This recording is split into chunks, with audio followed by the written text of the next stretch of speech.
강제동원, 후쿠시마 오염수 이런 말도 안 되는 얘기가 어디 있습니까?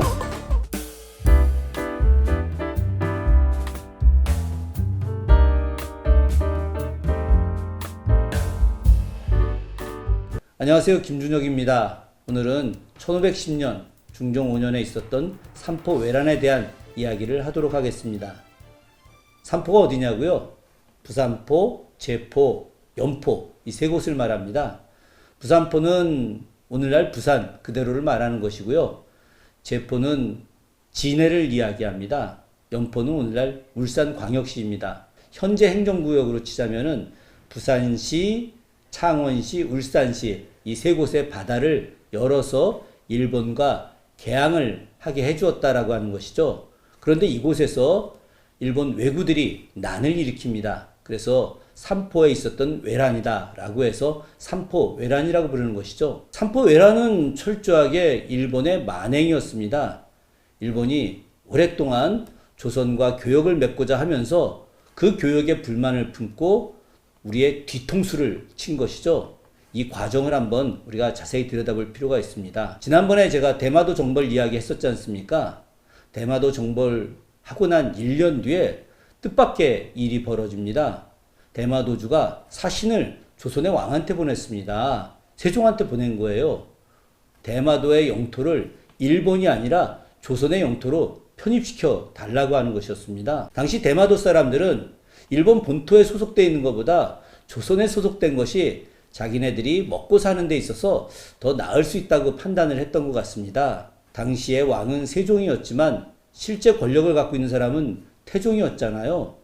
대마도 정벌 우리가 역사 시간에 배울 때는 세종 1년에 대마도 정벌이 있었다 이렇게 배우면서 세종이 그 역할을 한 것처럼 알고 있지만은 실제로는 상황이었던 태종이 다 진두지휘했던 것이었거든요. 대마도 사신들이 자신들의 영토를 조선의 영역으로 해달라고 하는 요청에도 실질적인 결정은 태종이 하게 됩니다. 아마 오늘 같았으면 야 대마도 조선의 땅으로 해달라 그러면 어땠을까요? 좋아 우리 땅으로 하자 라고 빠르게 결정하고 그것이 올바른 결정이라고 생각했을지 모르겠는데 당시 태종과 조정의 대신들은 고민이 좀 달랐어요. 왜 달랐느냐? 바로 대마도 사람들이 왜구, 즉 노략질하는 도적들이었기 때문입니다. 저런 도적들을 우리의 영토로 편입시키느냐, 우리의 백성으로 받아들이느냐 굉장히 심각한 문제였거든요. 그래서 고민 끝에 그 제안을 받아들이지 않기로 했습니다. 실제로 또 대마도를 조선의 영토로 받아들이게 되면 일본과 또 다른 싸움이 있을 거라고 생각을 해서 받아들이지 않고 대신 유화책을 쓰기로 했죠. 그래서 대마도 사람들이 이제 간청을 하게 되죠. 바로 교육을 할 수 있게 해달라. 그래서 조금 전에 이야기했던 대로 삼포를 개항을 하게 됩니다. 그러니까 그 세 곳에 외관을 짓는 것을 허용을 해주는 거예요. 외관이라고 하면 오늘로 치게 되면 일본인들이 들어와서 대사관을 만들고 영사관을 만들듯이 일종의 영사관에 해당되는 거라고 할 수 있겠죠. 세 곳에 외관을 설치를 하고 한 외관에 60명 이상이 거주하지 못하게 했어요. 물론 이제 교역 같은 건 이제 허락을 해 주었고 우리나라 왕이 대마도주에게 1년에 쌀 200섬을 하사하는 내용까지 그 안에 이제 포함이 되게 됩니다. 그런데 일본 사람들이 약속을 어기기 시작을 하는 거예요.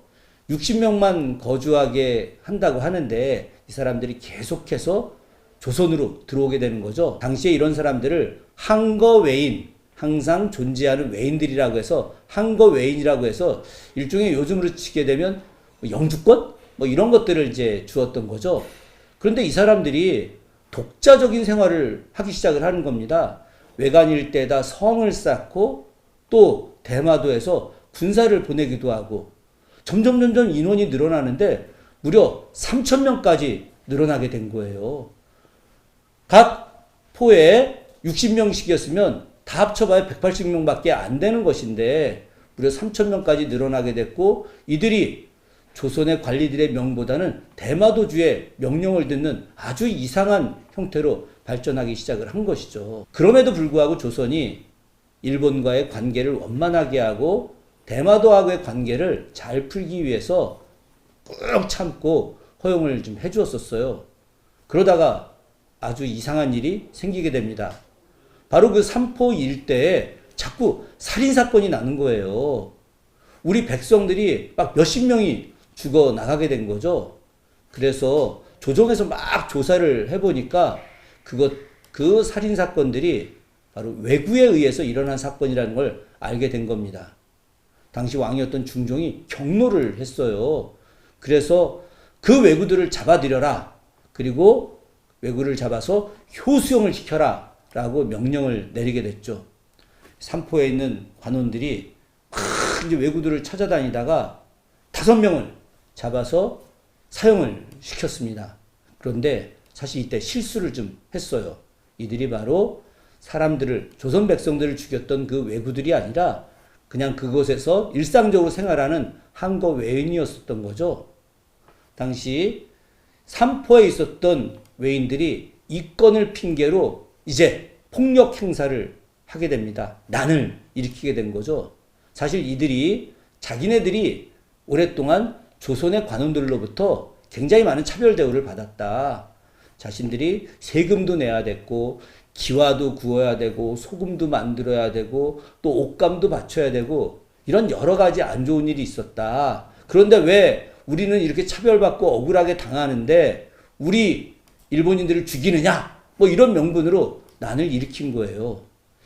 그런데 갑자기 난을 일으키는데 엄청나게 많은 갑옷과 무장한 군사들이 등장을 하게 됩니다.